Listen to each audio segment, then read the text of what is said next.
Good morning, everyone. Myself, Dr. Neeraj. I'm third year resident from AIIMS Rishikesh. I'll be continuing with the summary of case which I presented last week. He is a 64-year-old gentleman presented with history of painless bleeding per rectum. You can bring the slides. You can change the slide now and make it full screen. Sir, actually in full screen, I think it is not moving. So now it is moving. Yeah, it's okay. Fine. Okay. So, painless presented with 64-year-old gentleman presented with painless bleeding per rectum since 6 months, with alteration of bowel habits since 4 months, with unintentional weight loss. On examination, is thin belt with the pallor, and on proctoscopy, proliferative growth was seen in rectum, starting from 10 centimeter from the anal with luminal compromise. Sigmoidoscopic biopsy was done, which showed moderately differentiated adenocarcinoma, and his CA level was 5.98. He is chronic smoker as well. So on CECT abdomen and chest, there were no evidence of distant metastasis, and MRI pelvis was done, which showed asymmetrical circumferential heterogeneous enhancing T2 hyperintense mural thickening with the large nodular components in the rectosigmoid involving sigmoid and upper. It was abutting the urinary bladder, and there was no involvement of left and complex renal sphincter. And last nodes. Will all the others mute your microphones? I think there's a lot of feedback coming. Yeah, continue. And large heterogeneously enhancing nodes were seen in the left internal iliac stations, and satellite nodules were seen in mesorectal fascia. So this was the case, sir. Do we have any images of the MRI? Yes, sir. I'll stop sharing this screen and reshare that screen, sir. Sir, this is the MRI image of the concerned patient, sir. This is high resolution MRI. I'm coming down to the.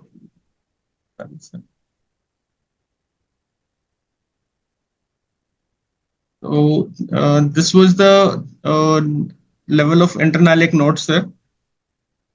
Heterogeneous node was there, sir. What was the size of that node? Sir, that was 1.5 centimeter. The largest one was 1.5 centimeter, sir. Okay.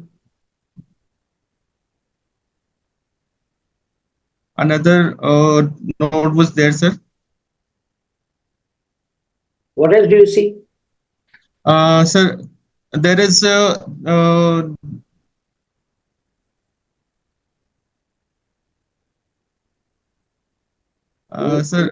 this is the thickening which is continuing with nodular mass in the rectum, sir.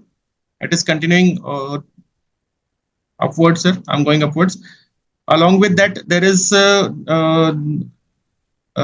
this is another nodule in the mesorectal fat, sir. Yeah. This one is another nodule in the mesorectal fat, sir. And these vessels in the mesorectal fat are ectatic, sir. So likely extramural vascular invasion is also there, sir. Yeah, it looks like that because they're very big, isn't it? They are very big vessels, sir. Yes, sir. You don't see normally such big vessels, yeah. Yes, sir. And apart from that, sir,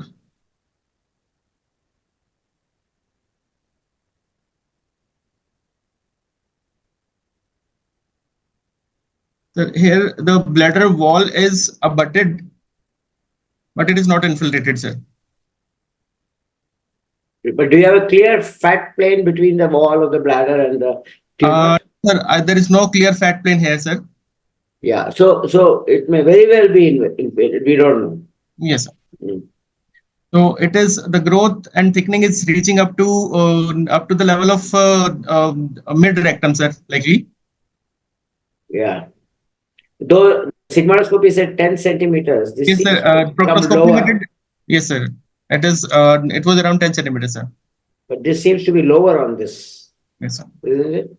Yes, sir. On this image, it seems to be lower, sir, because it is reaching up to here, sir. Yeah. And so it is reaching, involving up to the rectosigmoid junction, sir. So here that it is going beyond the third piece of sacrum. It's going on to the fourth or fifth yes, piece. Sir. It is fourth and fifth piece of sacrum. It is sacrum is also there at the level. Because anatomically, the rectum is from the third piece of sacrum, isn't it? So to say this is rectosigmoid would be accurate because it does involve sigmoid. It involves the upper rectum, but then it goes mainly up to 10 centimeters. So maybe that is also correct because it's only up to the fourth or fifth, so that may be 10 centimeters because the rectum begins at 15 centimeters. So that means that 5 centimeters you can give for 2 pieces of sacrum. It should be right. Okay. So now you have already discussed the clinical scenario. We have seen the key investigation. So we will spend today talking about the management of this patient because I think that's what is there, and spending time on management, that is what is expected from a MCH postgraduate. We are not interested in the clinical, but they should read the investigation properly and they should be able to manage the patient. So what would you do to this patient? This is your patient sitting in front of you. You have all the investigations. Now you have to give him a plan of action. What are you going to tell him? Sir, I will tell the patient that this is advanced case of rectum and rectosigmoid, sir. So we will go ahead with the neoadjuvant chemoradiotherapy, sir, and followed by a reassessment, and followed to that we'll do surgery, sir. Why do you commit yourself to doing surgery? Suppose that you do your neoadjuvant, and at the end of the neoadjuvant, you find the growth is 2 times this size. It has gone even below. Is that a patient good for operation? No, sir, but if it is still resectable, then we will give the option of resectable resection. Yeah, but if it is unresectable, say the bone is involved or the levators are involved, what will you do at that stage? At that stage, still, I would like. So what I'm trying to tell you is, you should say that I will give this neoadjuvant treatment. I will review the patient, and then looking at the factors, I will decide whether to do surgery. That is a safer answer than to say, I will give neoadjuvant and do surgery. That means that you've already decided in your head whether you're going, whatever happens, I'm going to do surgery. That is not true, isn't it? We don't do like that, isn't it? Okay. So you now said neoadjuvant chemoradiotherapy. What chemoradiotherapy you will do? What is your preferred? What do you give? Sir, I would prefer to discuss the patient in multidisciplinary team, sir. And that's fine. But suppose you are the boss and you have to tell. So what is the protocol that you would like to follow? Sir, I would like to give total neoadjuvant chemoradiotherapy for this patient, sir. So this patient you would like to give total neoadjuvant chemotherapy, and I would tend to agree with that. Because why? So you tell me why. I agree with you.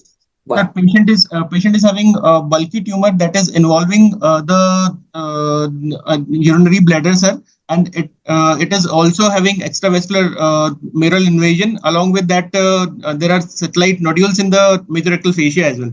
So this patient will benefit from total neoadjuvant, sir. So what regime of total neoadjuvant you will give for this patient? Sir, I would go with the short course radiotherapy followed by cycles of Folfox, sir. 6 cycles of Folfox, sir. Normally, total neoadjuvant, does it start with radiotherapy or with chemotherapy? Sir, there are 2 ways of giving it, sir. Either with induction chemotherapy followed by chemoradiotherapy, or giving chemoradiotherapy followed by consolidation chemotherapy, sir. So generally, most centers will start with 4 to 6 cycles of chemo and then give radiation, which we will discuss what radiation to give, and then give against consolidation chemotherapy. So what chemotherapy agents you will ask for your chemotherapist? What agents will you use? If you have to give for chemotherapy part, the induction part, we will give Folfox regime or Capox regime, sir. And followed to that, we will give radiotherapy, sir. Will you give only 5-FU and fluorouracil? Sir, for induction per se or radiosensitization per se, we can use the only 5-fluorouracil, but oxaliplatin combining oxaliplatin is recommended, sir, as of now, sir. So as of now, if you're going to induce Folfox is a preferred agent. When is it that only capecitabine or F5FU is used? Sir, if we are having MSI high status, so in that scenario, we can use 5-fluorouracil alone, sir. Along with that, MSI high, what is the treatment of choice today?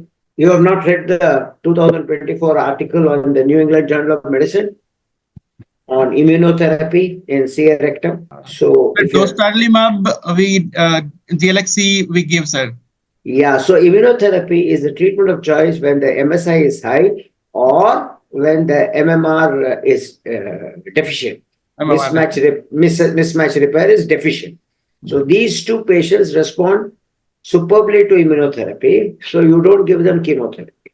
You give them immunotherapy because with immunotherapy, the results are 100% response. No cancer has ever shown 100% response. Only in rectal cancer with this select group, they've shown 100% response, and which has persisted in patients at up to 4 years. So it's but unfortunately, whenever we do MSI and MMR, all our patients are MMR proficient, and so they are not candidates for immunotherapy. So far, we have not found a single patient whose MMR is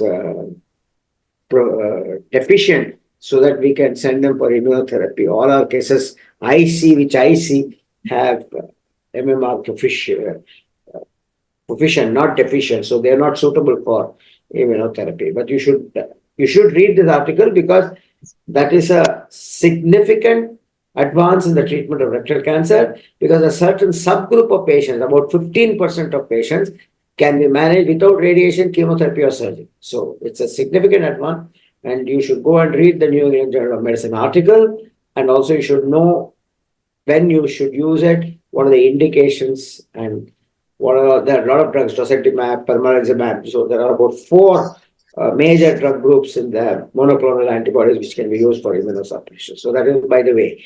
So MSI high, I would say that if it's high, I would have chosen immunotherapy, not chemotherapy. Okay. Then, so you have given Folfox. Now let us discuss. Do you want to give short course radiotherapy or long course radiotherapy in between? Sir, I would go ahead with short course radiotherapy, sir. Any evidence for you to back it up? Sir, even in a Rapido trial, they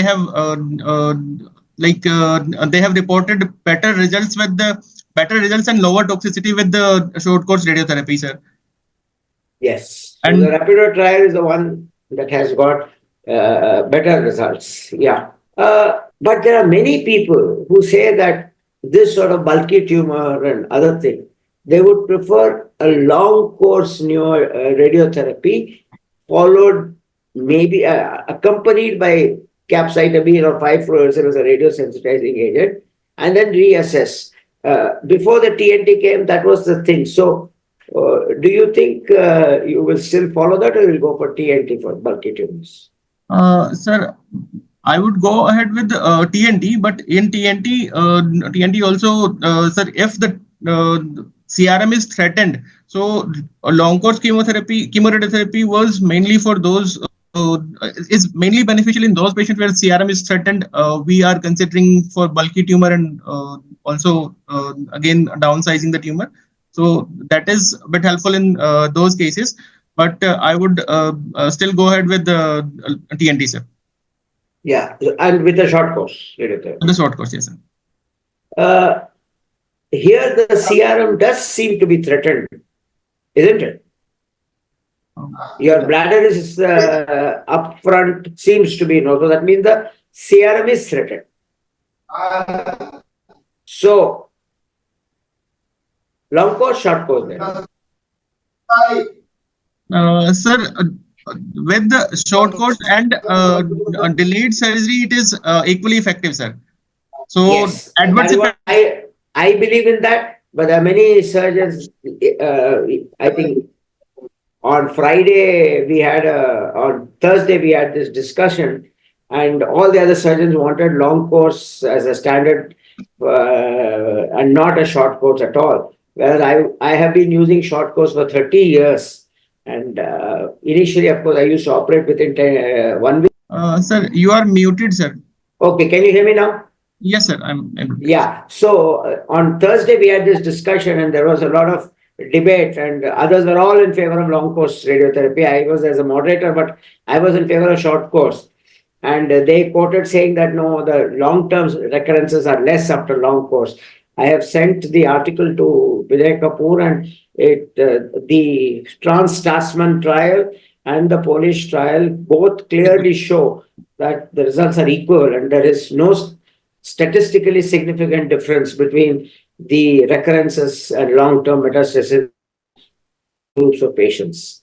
The Stockholm 4 trial also shows the same thing, using short course radiotherapy with 10 weeks delayed surgery, also shows exactly the same thing. So I'm a strong believer of short course radiotherapy even in the primary setting. But this case, I also would have opted for TNT. And so how do the patients withstand TNT? Have you seen any patients with TNT given so far? Sir, with TNT, there is a significant increase in completion of treatment rates, sir. So around 75 to 80% treatment completion rate is there with TNT. Yes. Okay. What about the toxicity? The adverse toxicity is there. It's seen in around 30 to 50% of the patients, but it is lesser as compared to long course chemoradiotherapy alone per se, sir. So, what is the main toxicity of this oxaliplatin? Sir, oxaliplatin causes a neutropenia, sir. That is the main toxicity, and also that it affects the liver, blue liver. It causes, sir. Yeah, blue liver. So in case we are contemplating metastatectomy, it will affect the future course of action, sir. But you will still give, because it is still very active against metastasis, so it is still given along with irinotecan, maybe added by some FOLFIRI regime. Yes. Okay, so you have given total neoadjuvant therapy, 6 cycles chemo, short course radiotherapy. You have completed your post radiotherapy, 6 cycles. When will you evaluate for surgery? What time? Sir, I will evaluate 2 weeks after the last chemotherapy with the MRI pelvis, along with the CT chest and abdomen, sir, along with the tumor marker CA, sir. Is it 2 weeks too short? Sir, from the last cycle of chemotherapy or from 8 to 10 weeks from the radiotherapy, sir. Yeah, but even 2 weeks from chemotherapy, especially we're using oxaliplatin, you may still get some response beyond 2 weeks, isn't it? So let us say that you give your time limit of 2 weeks. So what will you evaluate with now? You tell me. Sir, I will evaluate with MRI of the pelvis, sir, high resolution MRI of the pelvis. Along with that CCT and chest and abdomen with the CEA, sir. With the CEA, okay. Let's say the CEA was 5.98, borderline raised. Now it is,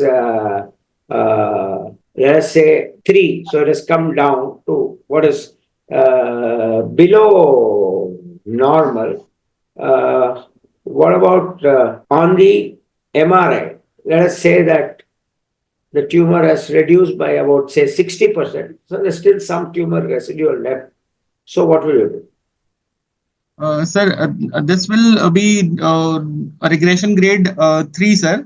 So we will plan this patient for operative intervention, sir. I'm just looking up to see in the Prodigy trial and other trials, what was the gap between the last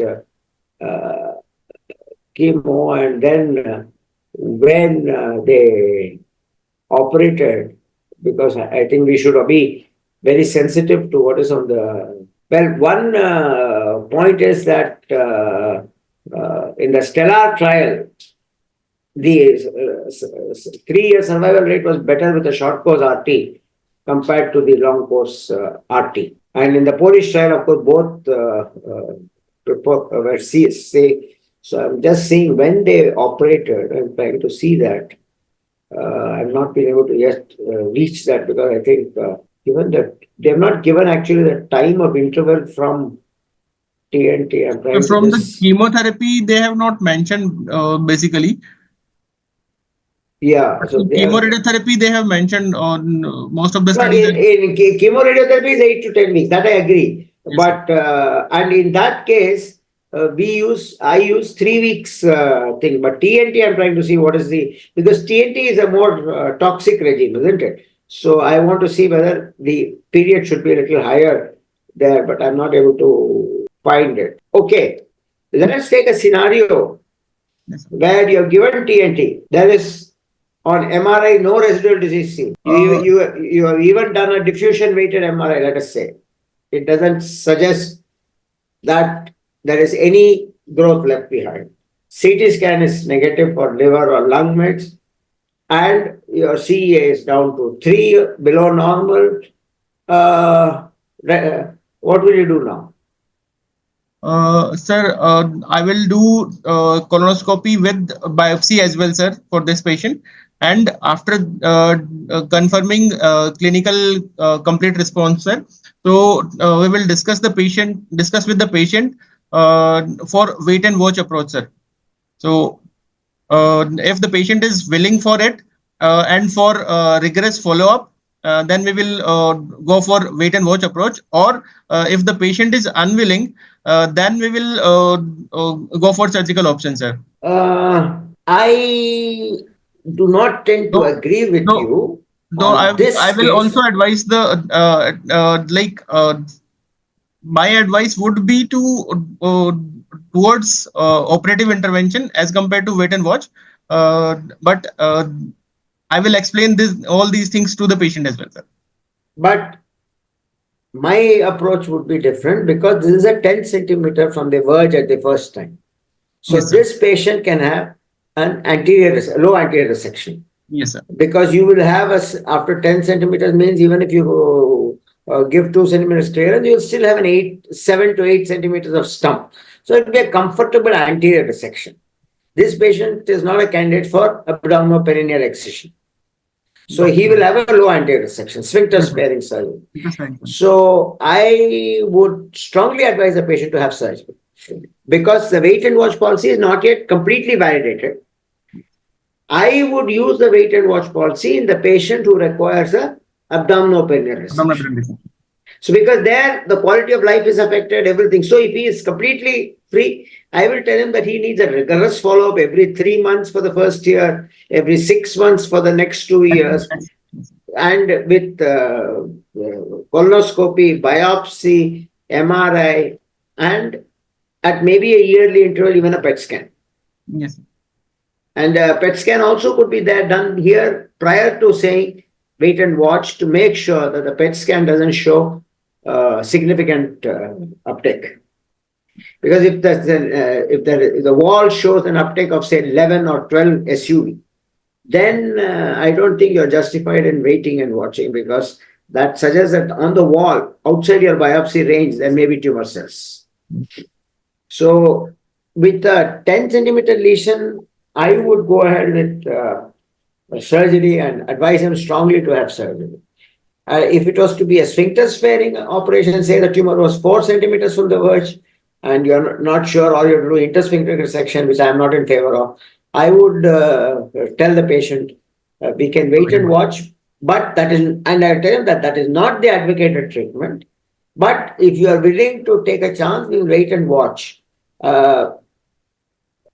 The most important question that arises is, does local recurrence occur first, or doesn't metastasis occur first? This has not been answered in any trial. Do you know any trial which answers this question? No, sir, not answered yet, sir. Yeah. But it is considered that local recurrence occurs first, later Yeah. occurs metastasis, sir. That's what I also feel is the usual pathway. So, if we can keep the local under surveillance, and if the metastasis occurs, it is because already it has previously occurred. In which case, we can do only a metastasis treatment also if it is solitary or single metastasis.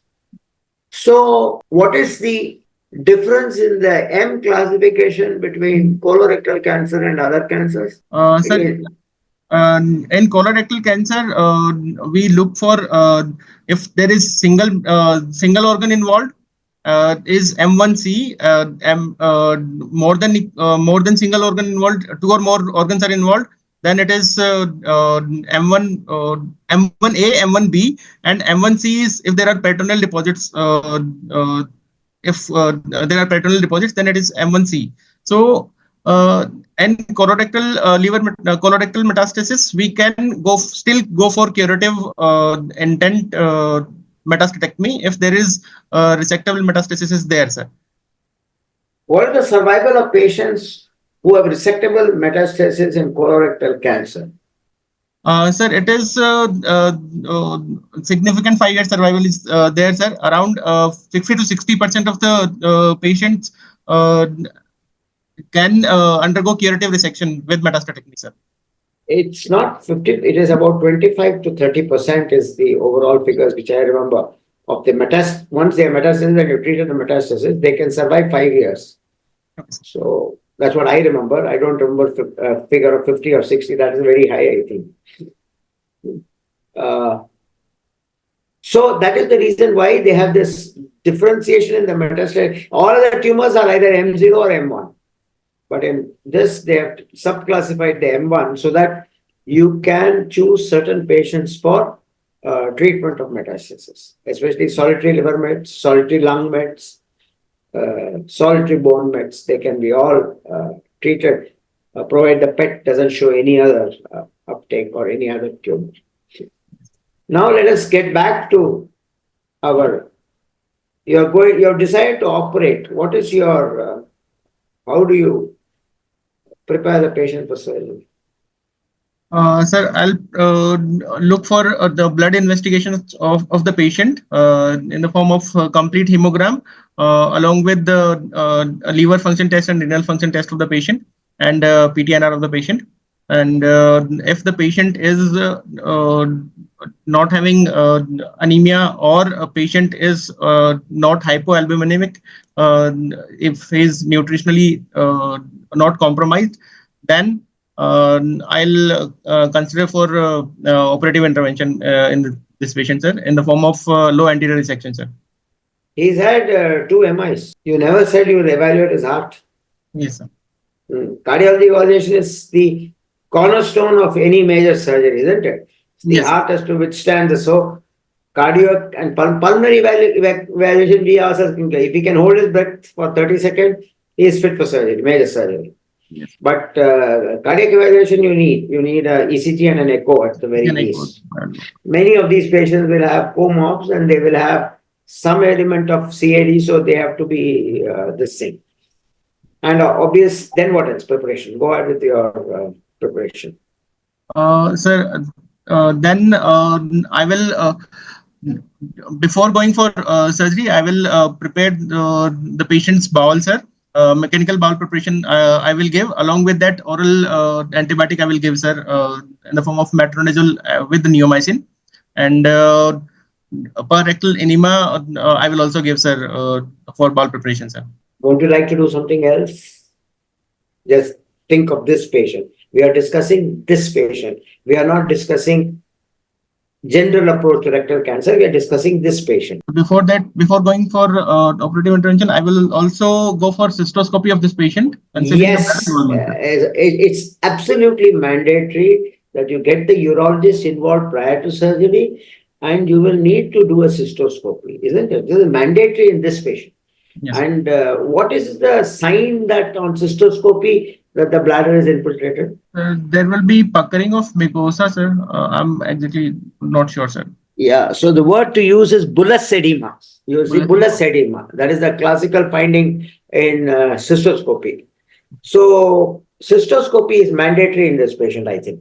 Okay, upfront before surgery. And perhaps at the time of surgery, you may require to have a bilateral ureteric catheterization done so that you can identify the ureters in case there's a difficulty in mobilizing or if there is adhesions, because such an extensive tumor will have a lot of fibrosis after all this chemo and radiotherapy. So you would like to know where the ureters are. And I'm saying RGC and not a double J stent. Why? Sir, for double J stent, we will need to go for another cystoscopy in post-op as well.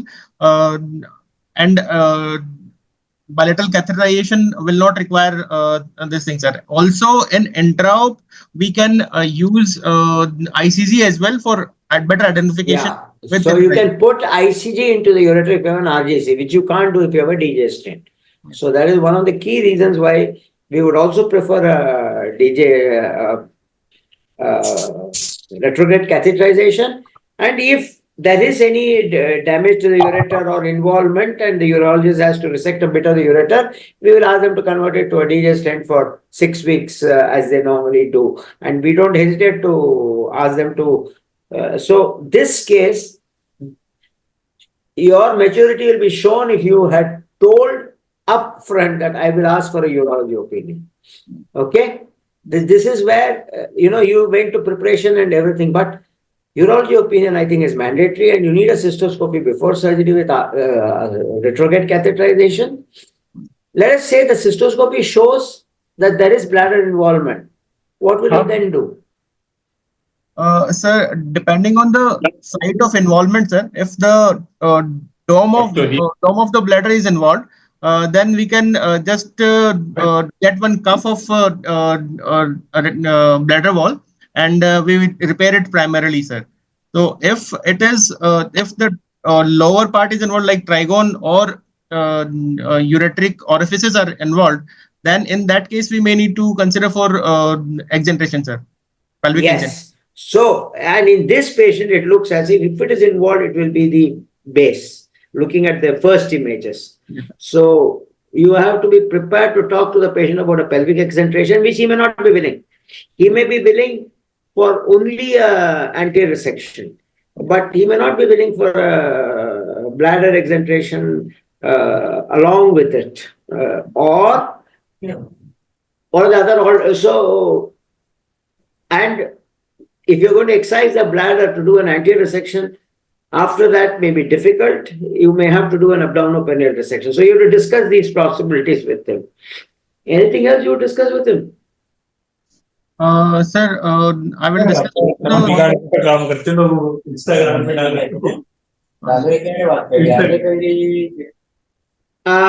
Can others mute, please? We are hearing your sounds unnecessarily.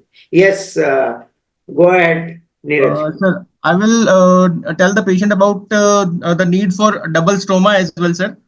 In case we are going for ileal conduit, in case we are going for pelvic exenteration, sir. Yes, you will have to tell that. Anything else? 64-year-old Jat gentleman from Haryana. Sir, about the sexual. Because the hint of Jat I gave you, you are now talking. But I think any male, 64, they may still be asexually active. After all, Robert De Niro became a father recently at 79. Pablo Picasso became a father at 82. So some of these people are sexually active at later ages. So you have to discuss upfront because this case, there's a very high chance that the nerve regentris will be injured because if you have to, because the anterior involvement is so much that is where the nerve regentris go. Where do the nerve regentris actually go? Which plane? Sir, it travels along the pelvic side walls and then it enters into the near the seminal vesicles anteriorly. While we dissect the denonuclear fascia, then we need to be careful, sir. At this level of no. Where anteriorly does it go in relationship to the denonuclear? Sir, 11 and 2 o'clock position, sir. No, in relation to the denonuclear fascia. I'm not asking sir, it is anterior to the denonuclear fascia, sir. actually goes between the two layers of the denominator fascia. There's an anterior layer and a posterior layer, isn't it? Yes, sir. So, if your tumor is predominantly posterior and now anterior, you can actually go behind the Exactly. denominator fascia, posterior to it, leaving the entire denominator on the patient, and you will not damage the nerves. But if the anteriorly placed tumor, you have to go anterior to the denominator fascia, and in which case there's a very high chance that he will have sexual problems. Long ago, we did a pilot study of about 12 patients on whom we did, with our andrology, my urology andrology colleague, we did a pre-op sexual evaluation and a post-op sex evaluation. And 6 months after surgery, we found that 50% of our patients who underwent low anterior resection or abdominopenial resections had significant sexual dysfunction, for which they needed treatment in the form of either ECVAD or one of these various methods to help them. So it is bulky tumor is very high, and after neoadjuvant also, because of the fibrosis, the preservation is Preservation is less difficult, sir. Yes, sir. difficult. Uh, so so the posterior nerves, most of us know now how to avoid. It is the anterior nerves that really cause problems. But do you see patients with bladder dysfunction postoperatively? Yes, sir. We see patients with acute retention of urine, sir. They have difficulty voiding, and also patient So have what? urinary So what incontinence. is what will you do? Normally, we remove the catheter on the fourth or the fifth day. He doesn't Yes, sir. void. What will you do? Sir, we will reinsert the catheter, and then we will keep the catheter for a long period, probably for 4 to 6 weeks, sir. Anything special about the catheter that you use at that stage? Anything special Sorry, sir. about the catheter? So when you want to keep a catheter inside somebody's urethra for 4 to 6 weeks, Sir, we will it is use silicone catheter. silicone catheter, because the Foley's catheter will, when you remove it, will cause extreme pain to the patient because Yes. it dries up on in the urethra, whereas the silicone catheter comes out with much greater ease. So you want to keep for a prolonged catheterization, it's better to use a silicone catheter. Hmm? Okay. Even after 4 to 6 weeks, he doesn't void. What will you do? Sir, then we may need to advise the patient for CIC, sir. Yeah, but he's a male patient. You should first ask your urology colleagues, do you think the prostate is causing any problems? Isn't it? So Yes. it may be that he has an enlarged prostate, and with the lack of the rectum, the bladder is falling back, Yes. and therefore he's not voiding. Yes. So you have to ask your urology colleagues, and also they will do some tests to see if detrusor muscle contractility is present or not. They have this cystometrograms and other things. So never do CIC directly. You have to first see if there are causes which can be corrected and which the patient may pass urine. But there'll be a certain percentage who will require CIC, and it's so even that you may have to discuss preoperatively, because in this patient the bulk of the tumor makes you aware that so many complications can come post-operatively. You said you will do bowel preparation. What is your standard bowel preparation? Will you elaborate on it? Sir, at my center, we are giving mechanical bowel preparation along with oral antibiotics, sir. We give So mechanical bowel. when? How long before? When do you admit the patient? When do you give Uh, this? we'll admit the patient around 36 hours before, and 36 hours before we will keep him on liquid diet, and 24 hours before we will give mechanical bowel preparation, and 12 hours before we will give oral antibiotics, sir, in the form of metronidazole with neomycin, sir. You'll give metronidazole and neomycin. Okay. Yes, sir. Uh, And in on the night and prior to surgery, just morning on the day of surgery, we will give PC Nima as well, sir. will only when you put the patient, what position do you do the surgery? Sir, we do it in Lloyd Davis position with the steep Trendelenburg position, sir, with the left up, sir. Yes. Left up, sir. Okay. Do you put a small sandbag under the sacrum? Sir, we routinely don't use this, but if the patient is male bulky patient, then we use this sandbag, sir. I routinely use it because it helps to push the small bowel upwards. So I routinely put a small sandbag. Would you do a covering stoma or no covering stoma? Yes, sir. In my institute, we are routinely giving covering stoma, sir. To all patients, to those who receive neoadjuvant, what is your principle? Sir, to all patients, we are giving covering stoma if we are going for low anterior section, sir. I think that's wise, and that's what I also do. But there are some people who disagree, who will say that even after neoadjuvant therapy, we will not do a stoma. And so, do stomas reduce the incidence of leak? Sir, recently there was one article which showed it actually reduces the leak, but we still think it just prevent the complications related to the leak, sir. There are enough now studies, meta-analysis, which show that probably it reduces the incidence of clinical leak. Clinical leaks. If you do a radiological study, you may still find leaks, but most of us don't do radiological studies routinely. But clinically, definitely the meta-analysis from Korea, from China, from USA, all have shown that it reduces the incidence of leaks. Any evidence that bowel preparation is good for rectal cancer? Yes, sir. Recent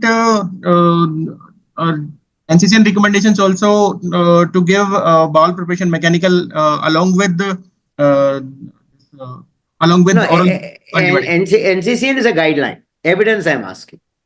Sir, there is American Society of American Society guidelines are there, which No, not guidelines. I'm asking for evidence in the form of a study. No, that is what is evidence. Sorry, sir. You should the Grecor study. The Grecor study from France showed clearly that doing a bowel preparation reduces leakages, reduces surgical site infections, reduces sepsis. So that study is now what is done for all left side. Everybody has started to prepare the colon. Does bowel preparation have any effect on the long-term outcomes of malignancy? Do you know any studies? Sorry, sir, I'm not aware of. Yeah, okay. So in 90s, there was a study from Sweden which had analyzed left side colon cancers, preparation versus no preparation. And they showed that if you prepare, there's slightly higher incidence of leak, higher incidence of abscess. So they said no preparation. But when these patients were followed 10 years later, they looked at tumor recurrences. Patients with bowel preparation had a significantly less recurrence and metastasis compared to patients who did not have a bowel preparation. This is a confounding study which has not been validated by anybody else. But I don't know whether anybody else has followed these trials of bowel preparation and looked at long term. But because Sweden and Norway have such a good database, because everybody is on the National Health Service, that they are able to get these factors, and that is something that we have to think. So I think most of us now have started preparing, and I've always been preparing left-sided colons because Indians, as you know, compared to the West, we are bulk distributors of stool, whereas the West, they are retail sellers. So we have much more stool. So I have always been preparing the left colon. Right colon I don't prepare, but left colon I do prepare from beginning. But of late, I've started adding the antibiotics in the last 5 years after the Veterans Administration study came, which was over a database of over 60,000 patients, and they showed that adding antibiotics significantly reduces leak rates. We are at 9:47, so we have 10 minutes. So I will open it to the audience for questions, to the students, other students for any questions or doubts or any clarifications they may need. Even Neeraj can ask if he has any doubts or questions. Hi, morning, Dr. Ramesh sir. I am Dr. Ajay from Mahatma Gandhi Medical College. Hello. I am professor and head here at. In absence of Dr. Kapoor, I have to replace him in this morning session. No problem. So just yeah, sir. So just he's actually gone for some conference, so he could not come. So, just a small question, Dr. Neeraj, that there was a question by Dr. Ramesh regarding the recurrence following the resection for CA colon or for a CA rectum, and the answer was that there is a high incidence of local recurrence. I think most of the studies have now shown that the local recurrence is almost always in the form of a nodal recurrence, which is seen first. Yes. But the etiology of this nodal recurrence is always the anastomotic site recurrence. So there is a controversy on this. So the local recurrence is always the primary recurrence, but not the metastatic site. My question was that prior to that, do you routinely do a PET scan for this CA rectum if you are going for a section after we are not doing routinely the PET scan, sir. In case we have very high CEA in hundreds, or we have any suspicion on CECT abdomen and thorax, then we go for a PET scan, but we are not routinely using it, sir. If I do total neoadjuvant, I usually do a PET CT. I ask for it even if nobody else asks for it, because it's obviously a very advanced cancer for which we've used. It's usually a T4N2, isn't it? That is the criteria of neoadjuvant. So I always ask for a PET scan. Other cases like normal neoadjuvant, I don't ask, but most of the time the oncologist will do it and send it with the patient, so we will get a report. But for a T4N2 TNT, I will do a PET scan, because this is a patient who is difficult to operate. He may require bladder operation, he may require cystectomy, pelvic exentration, double stoma. I would like him to be subjected to that if he has multiple bone or lung or a brain mets for such surgery. I don't know whether you agree with me, Ajay. Actually, most of the patients will get after a referral from an oncologist. I think most of the centers, and they will have a PET scan. But I agree, if there's a really advanced disease and having a low resolution following a neoadjuvant, I think we always get a PET scan done. If the resolution following the neoadjuvant is still not very aggressive. No, let us talk about total neoadjuvant, like this T4N2. So even if there is resolution, say 80% resolution, I would still do a PET scan to rule out, because I don't want to do such a major surgery if the PET scan is positive. Very correct, sir. And there was a question about bladder involvement, Neeraj. So I think the bladder at last session, also last Saturday, it was discussed. It is very important whether the dome of the bladder is involved or the trigone of the bladder is involved. So that's the place where the cystoscopy has a very important role. If the dome of the bladder is involved, you are still playing in the safety zone. If the trigone is involved, then definitely you have to be into a risky zone, and of course, with urologist into picture, specifically when the trigone is involved. If the dome is involved, definitely most of the GA surgeons will be able to handle it. And preoperative catheterization is always helpful, as already Dr. Ramesh Ardhnari has said. I think if there are any questions there is one question in the chat, if you would like to take that, by Mr. Rajiv Mishra. Sir, is colonoscopic biopsy necessary for assessment after TNT? Absolutely. Wherever you see the healed ulcer areas, that is where you have to take biopsy. If it's an obvious tumor, there is still, say, 30% of the tumor, you see obvious tumor, I would, if I'm doing a colonoscopy, still take a biopsy just to document the presence of malignancy. But if it is not there, I would be more keen to have blind biopsies, because we may not see it, but there may be tumor. Because if you are going to use the wait and watch policy, you will need to do biopsies. I hope, Mishra, your answer is given. Next thing regarding the preoperative bowel preparation. Sir, as you have said that preoperative bowel preparation, there was a trial which had shown for a long-term survival, those who were not prepared had a better survival. Those who were prepared had a better survival. Sorry, I didn't say that. Those who were prepared. See, the early results showed that those who were prepared had a higher leak rate and higher abscess formation and SSI. But those who were prepared had a better long-term survival. Probably this was the same patient. No, it was in the 90s that they did the first study Yes. from Norway and Sweden, and then 10 years follow-up was published somewhere in 2005 or 2006.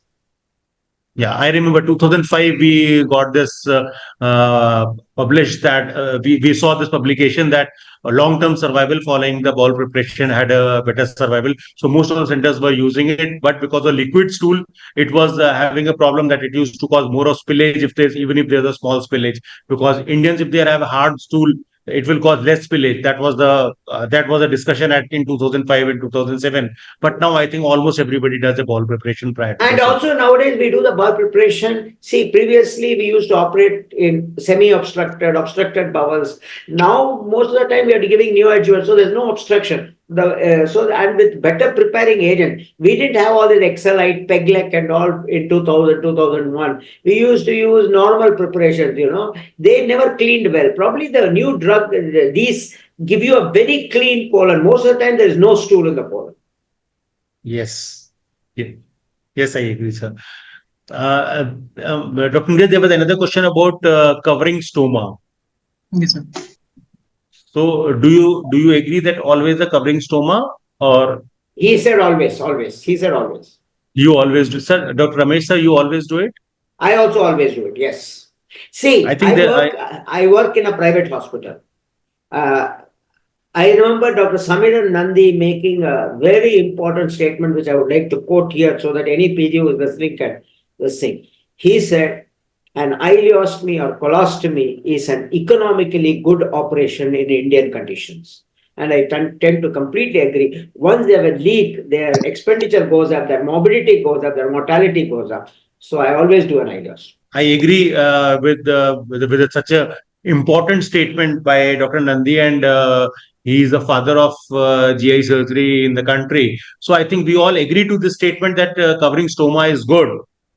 But over years now, we are finding that now we have a lot of studies which are coming up that that people are doing it without a stoma, and there is they have an equal or a less leak rate. But for almost all the residents and for the all people who are about to start their practice, it is important that your 99 patients going without a leak is not that important, but that one patient who has a leak will determine your failure for a long run, because the expenditure, the stress, and the morbidity that the patient has is very, very important. So that small stoma will not be very difficult to handle for the family, but the leak is more difficult and the cost involved is very high. But actually, the ileostomy, we are now doing ileostomies routinely. Indian patients in the hot weather, because they don't take sufficient fluid, they think that if they take more fluid, they get more ileostomy output. What happens is that about 30% of our patients in the first 3 weeks, they come back and they have a little dehydration, electrolyte imbalance, and a raised creatinine with a pre-renal failure. They have to be given some IV fluids for a couple of days and then taught how much fluids to drink. Then they settle down.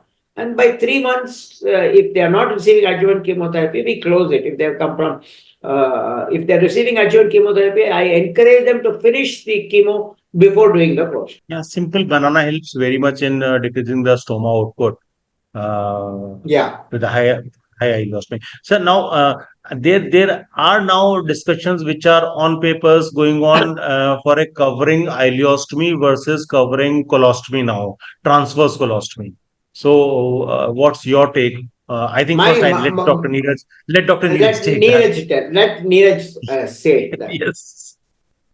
Sir, we do covering ileostomy rather than covering transverse colostomy, sir.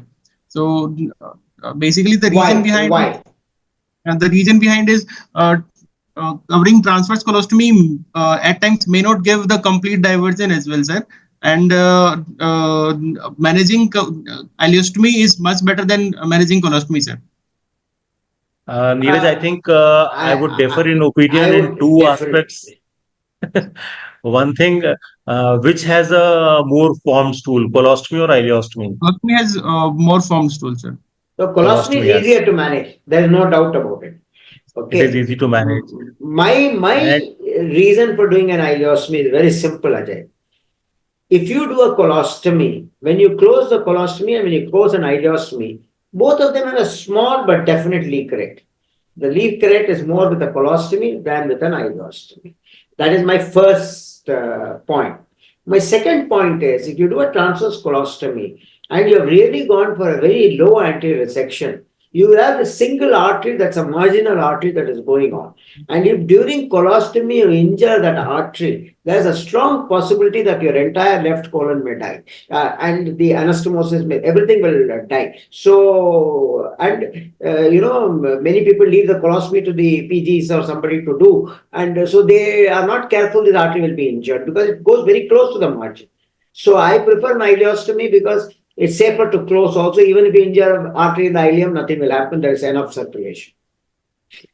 My take on that would be that other than, yes, obviously, Dr. Ramesh, what you have said is very, very valid points. The one thing is that whenever you are doing a LAR, you mobilize the spleen flexion of the colon. So it is the mobilized colon on which you make a stoma. So it is not the standard colostomy which you make in pediatric age group, which is a non-mobilized colon.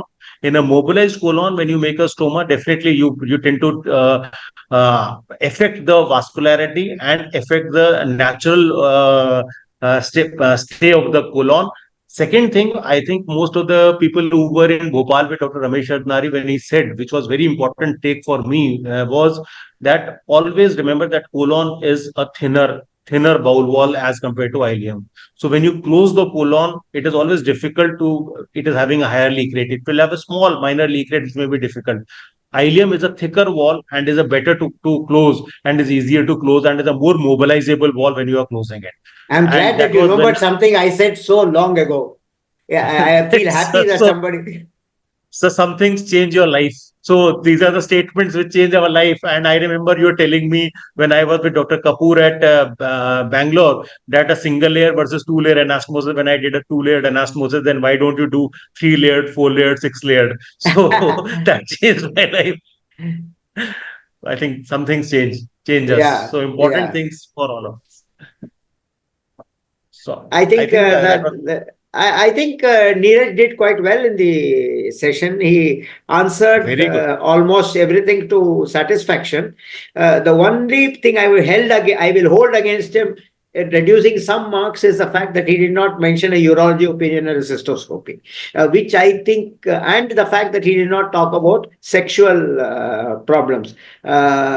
These two we don't tend to do in India, but I think male patients, young patients, and if they are sexually active, I do talk to them and I do ask them whether they are regularly having sex. Then I will talk to them if I'm going to go very low down that there's a possibility that these may be affected. I don't talk about bladder dysfunction because most of the time it recovers. But these are things which I think we should now be regularly talking because we are getting sued for so many statements. Personal experience, I can tell you that 84-year-old man came to me. He had been advised an APR by 3 surgeons, 2 oncologists, and a general surgeon. He came to me because he wanted, without us this thing, I operated on him. I did laparoscopy, but then there's a very bulky tumor. It was the days before neoadjuvant. And then I found the ureter of the left side was very dilated when I looked at it laparoscopically. So I called the urologist for an intra-op opinion. So they saw it. They said that it is dilated. They did a RGC and they said there is only compression. There is no infiltration. And they talked to the relatives. There was a history of ureteric surgery many years ago, which our PGs had not got because it was done transurethral. The patient developed retention post-op, was catheterized. He came after 8 weeks. We closed his ileostomy. He passed motion per naturalis, but he again had urinary retention. So I asked for a urology opinion, and they said the prostate is big. It may be causing but put a catheter for 1 month and ask him to come after 1 month. So we put in a silicone catheter and sent him to. He never came back.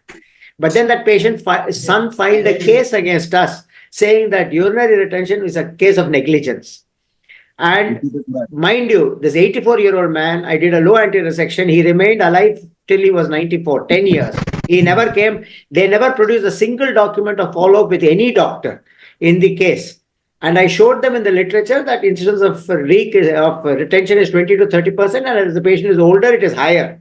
And the fact that if he had come for follow-up, we might have this thing.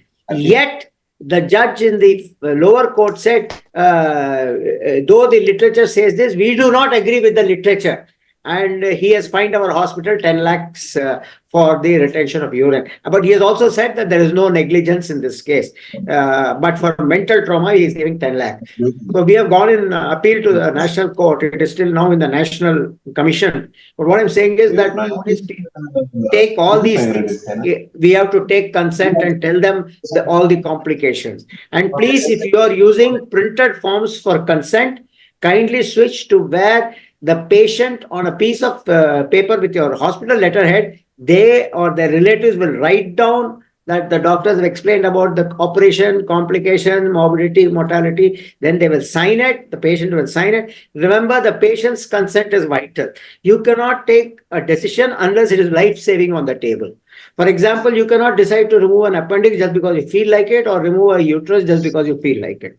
But if suppose the spleen gets injured and to leave behind it will be dangerous, you can go ahead because it's a life-saving procedure. So you should have all consents properly written in the patient's hand. So these are small things which we have faced in the years. So I'm just giving you an experience feedback. I think with that, we can close the session. We are 10 o'clock past. So I think very nice discussion. Thank you very much.